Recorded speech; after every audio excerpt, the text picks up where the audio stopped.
Welcome back to foods of fitness. આજે આપણે બનાવીશું દાળવડા, સમોસા, કચોરી પણ ભૂલાવી દે એવો મગની દાળના પ્રોટીન સાથે તૈયાર થતો ઓછા તેલમાં હેલ્ધી ટેસ્ટી નવો નાસ્તો. આ નાસ્તામાં બિલકુલ તેલ નહીં રહે, ખૂબ જ ઓછા તેલમાં બનશે. તમે વજન ઘટાડતા હોય તો પણ પેટ ભરીને ખાઈ શકો છો. તો ચાલો super tasty, super crispy, super healthy નવો નાસ્તો બનાવવાનું શરૂ કરીએ. તો હવે સૌથી પહેલા મગની દાળનો હેલ્ધી ટેસ્ટી નવો નાસ્તો બનાવવા અહીંયા મેં 1 કપ પલાળેલી મગની દાળ લીધી છે. તો અડધા કપ જેટલી મગની દાળને તમારે 2 કલાક માટે ગરમ પાણીમાં અથવા તો રેગ્યુલર પાણીમાં પલાળી દેવાની.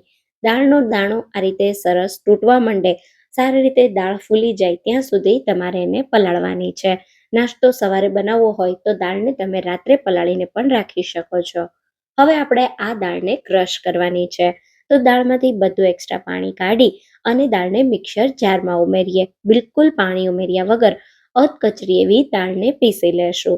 તો મિક્સરના પલ્સ મોડ પર તમારે દાળને પીસવાની, એટલે આવી અધકચરી પીસાશે અને ખાસ આમાં બિલકુલ પાણી નથી ઉમેરવાનું. તો તમે જોઈ શકો છો અહીંયા આપણે બધી જ ક્રશ કરેલી દાળને એક મોટા બાઉલમાં કાઢી લેશું.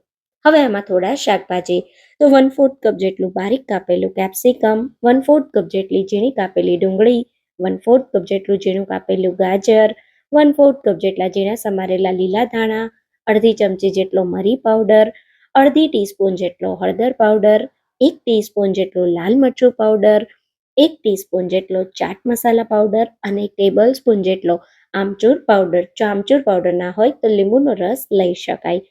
અડધી ચમચી મીઠું, 1 ઇંચ ખમણેલા આદુનો ટુકડો અને 2 ઝીણા કાપેલા લીલા મરચાં ઉમેરી 100 ગ્રામ જેટલું પનીર ઉમેરીશું. જો અહીંયા તમારે પનીર ના વાપરવું હોય તો તમે ચોખાનો કે બેસન કોઈ પણ લોટ વાપરી શકો છો, પણ આ નાસ્તામાં પનીર ઉમેરો તો નાસ્તો વધુ પ્રોટીનવાળો અને એકદમ ટેસ્ટી એવો તૈયાર થશે. તો પનીરને મેં સારી રીતે ખમણી લીધું. અચ્છા, આ જે નાસ્તો બનાવીએ એને તમે હેલ્ધી બર્ગર ટિક્કી કે પેટી તરીકે પણ સર્વ કરી શકો છો.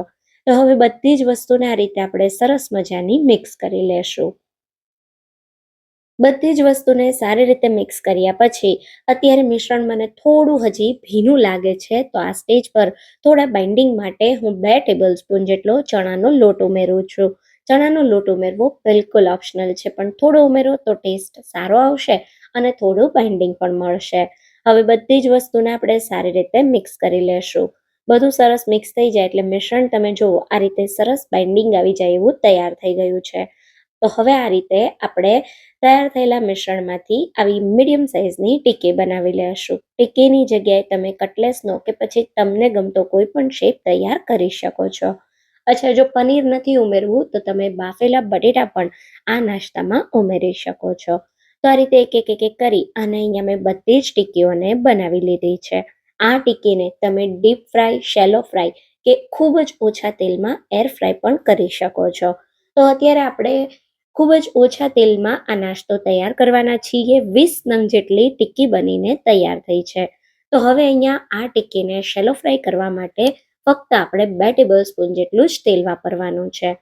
તો તેલ ઉમેર્યા પછી પેનમાં થોડું તેલ ઉમેરી અને ગરમ થવા દો અને તેલ ગરમ થાય એટલે આ રીતે એક કરી ટિક્કીઓને ઉમેરી દો. ગેસ તમારે મીડિયમ સાઈડ રાખવાનો, જેથી ટિક્કી અંદર સુધી સારી રીતે કૂક થાય અને બહારનું પડ સરસ ક્રિસ્પી બને. તો આ ટિક્કીને શેલો ફ્રાય થતાં લગભગ એક સાઈડથી 4 મિનિટ જેટલો સમય લાગ્યો છે.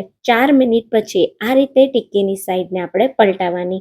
તો તમે જુઓ ખૂબ સરસ એક બાજુ ક્રિસ્પી થઈ ગઈ છે. તો બધી જ ટિક્કીઓની સાઈડ પલટાવી બીજી બાજુ પણ આવી ક્રિસ્પી થવા દેશું. તો લગભગ અહીંયા ટિક્કીની એક બેચને શેલો ફ્રાય થતાં 8 મિનિટ જેટલો સમય લાગ્યો છે અને તમે જુઓ એકદમ પરફેક્ટ ક્રિસ્પી બંને બાજુથી આપણી ટિક્કી તૈયાર થઈ ગઈ છે.